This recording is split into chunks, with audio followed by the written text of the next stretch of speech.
అలాగే మనం పైన ఐ మీన్ మిద్ద పైన ఉన్నప్పుడు అలా మనం పాండవవతి గురించి మాట్లాడాము, వెలిగించి చూద్దాము అన్నాము. అలాగే 2 తీసుకొని వచ్చాము.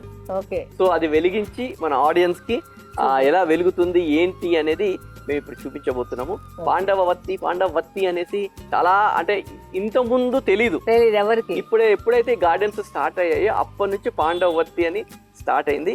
సో ఆ పాండవవతి ఎలా వెలుగుతుంది దాని కూడా పెద్ద స్టోరీ అందరికి ఈ పాటికి అందరూ తెలిసిపోయింది. ఇంతకుముందు తెలియదు పాండవవతి అంటే ఏంటి అంటే పూర్వకాలంలో అందరు ఇది వాడేవారంట. తర్వాత ఎవరో చెప్పారు పాండవులందరూ వనవాసానికి వెళ్ళినప్పుడు అక్కడ ఒత్తులు లేవు. సో ఒత్తులు లేనప్పుడు ఈ ఆకు దించి అది నూనెలో పెట్టి వెలిగియడం వల్ల దాంతో రాత్రంతా వెలిగింతాడు అట్లా తెలిసింది.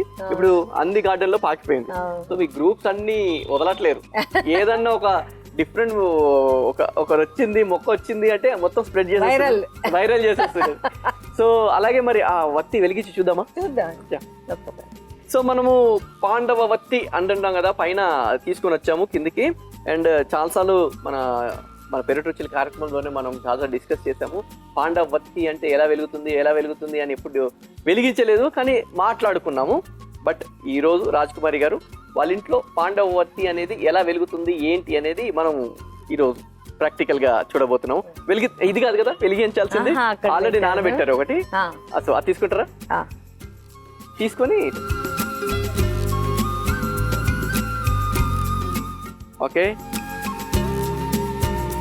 ఇది ఆల్రెడీ నానబెట్టి ఉంచాము. ఇప్పుడు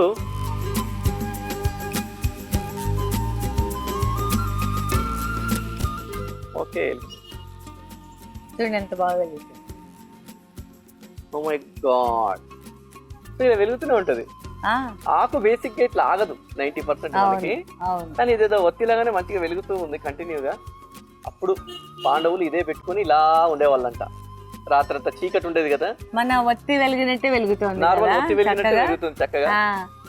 అందరూ పాండవవతి అంటే ఏదో అనుకున్నాను, ప్రాక్టికల్ గా చూసాను. బేసిక్ గా పచ్చి ఆకు అనేది వెలగదండి. ఆకు అనేది పచ్చిగా ఉంటే అసలు వెలగదు.